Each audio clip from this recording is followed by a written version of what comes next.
All right, so I've brought some water to a boil, and now I'm adding in my steel-cut oats. Steel-cut oats are really the best option here because they are the best for you. I know they take a little bit longer, so they're not as convenient, but that's why when I make them, I make a lot, and you can keep this in your fridge for the entire week. Been cooking for about 20 minutes now. It's thickening up, so I'm gonna go ahead and add in a few things, make it a little bit more interesting. So as of right now, there's just water and oatmeal. There's no sugar, nothing like that. So I'm gonna add in a spoonful of flax. Gotta get those omega-3s, as well as a spoonful of chia. Again, omega-3s, very important. Then I'm gonna do lots of cinnamon. I personally love cinnamon. And some vanilla powder. If you don't have vanilla powder, you can use vanilla extract. I like the powder because you don't get the alcohol in there. And just stir it all in.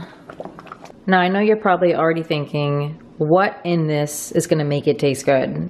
I feel you, I got you. So we're gonna do some shredded coconut on top, some sliced strawberries to give it some natural sugar, and then just a few almond slices. And there you have it, a quick, easy, high in protein, high in omega-3s breakfast. The lack of sugar might be a little hard to get used to at first, but I actually nowadays crave this and I think it's delicious.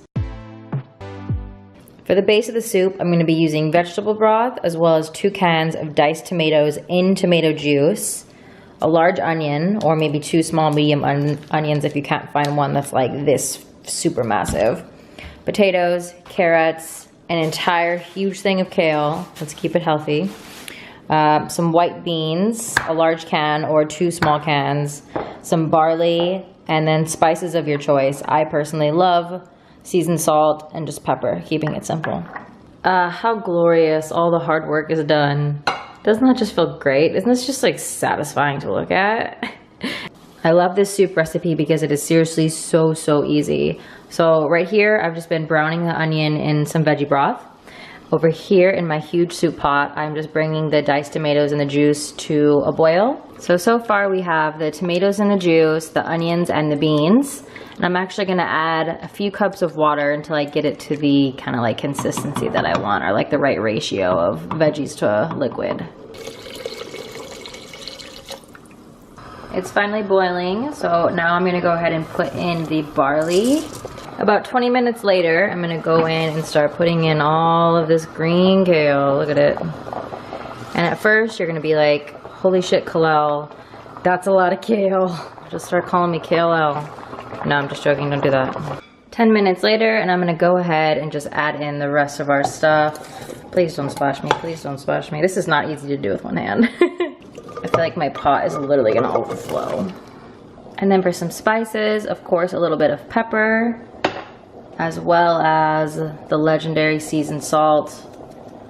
I'm gonna put about a tablespoon or so of it in here, just because you gotta get that flavor in there.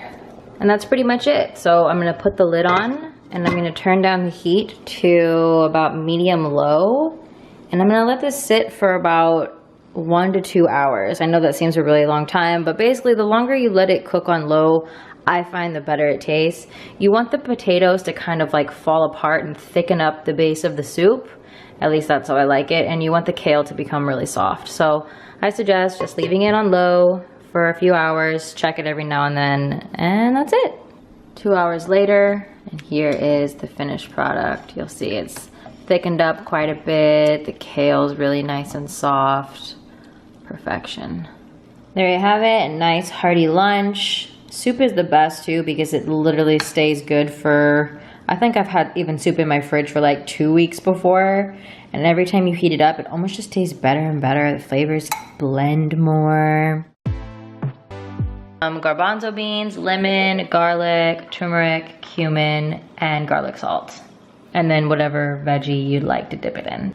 So then in a blender, I'm gonna put the 2 cans of beans, probably about a tablespoon of garlic, the juice of an entire lemon, and then we're gonna blend. And if you find that it's a little bit too thick, just add bits of water until you get the right consistency. And once you get a nice smooth consistency, then you go in with your flavors.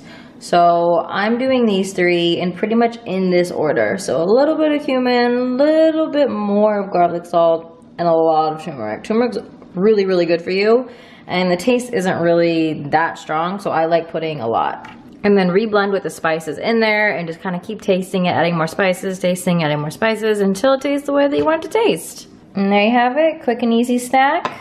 Serve it like this. Kind of looks like mustard mashed potatoes, but trust, it's really good and really filling. So for the sauce, you're gonna need some cauliflower, vegetable broth, onion, lemon, garlic, some kind of salt. I prefer seasoned salt. You can use regular salt, pepper, and optional nutritional yeast. So nutritional yeast, if you're not familiar with it, it's actually a health food and it has a little bit of a natural cheesy type flavor. So I like putting it in my vegan cheese recipes. And then for the pasta, I'm using brown rice pasta. This is a better alternative than wheat pasta just because you're getting the whole form of the grain instead of, I mean, you could get whole grain pasta, I suppose, but brown rice pasta tastes a little bit better to me.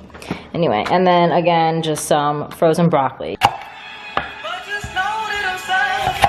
And since we're trying to be super healthy with these recipes, we're not going to add any oil to these onions. It's actually a really good tip. When cooking onions, you do not need to add oil to prevent sticking. What you do is you just wash them closely. Every few minutes, add a little bit of water. I like to put vegetable broth. And then stir them, and they'll brown in the same way they would if you would use oil. 10 minutes later, and this is what we got. See, nice and brown, oil-free onions, no fat needed. Okay, now to add in a little bit more flavor, I'm gonna do a pretty big scoop. That might be too much. Garlic. This is what's gonna make it, you know, Alfredo-y. And next I'm going to add the cauliflower. If you're using fresh cauliflower, I would recommend just doing an entire head. In my case, I'm just going to put this entire frozen bag. And then I'm just going to let this cook. I'm going to add about 2 cups of vegetable broth. And then cover it, let it cook on medium to high heat for about 10 minutes. Now I'm going to spoon this cauliflower onion mixture into a blender, so we can make it more of a sauce. And then to give it a nice creamy taste, I'm going to add quite a bit of cashews here. Now, if you don't have a high power blender, you're going to want to let these cashews soak in water for a few hours before you put them in your blender. Otherwise, it's not going to get super, super, super smooth. I'm also going to add the juice of an entire lemon. Give it that kind of tangy taste. So as you can see, we have the perfect color and texture. And now we're gonna add just a little bit of spices to really make it flavorful. So like I said, I'm obsessed with this seasoned salt. I put it in literally everything I cook. Just a little bit of pepper and a tiny bit of the nutritional yeast. So over here I've started boiling the pasta, and then in here in the same pan that I was using before, I now have the broccoli and just a little bit of broth, and I'm letting it steam. Alright, final step, add in the sauce. Might not use all of it, that might be good, and no, we'll use all of it. And then the pasta, and just fold it in. And there's the final product. So I'm just gonna feed these frozen bananas into the machine. Then I'm gonna mix some vanilla. This is like vanilla bean, but in like powder form. We have some crushed peanuts, and then just a little bit of maple syrup.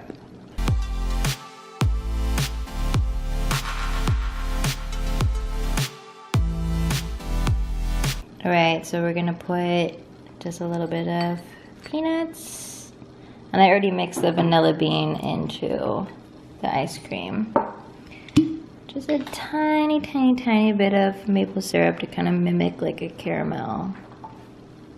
And then just to please Cyrus, we'll put literally just a few chocolate chips. Yay!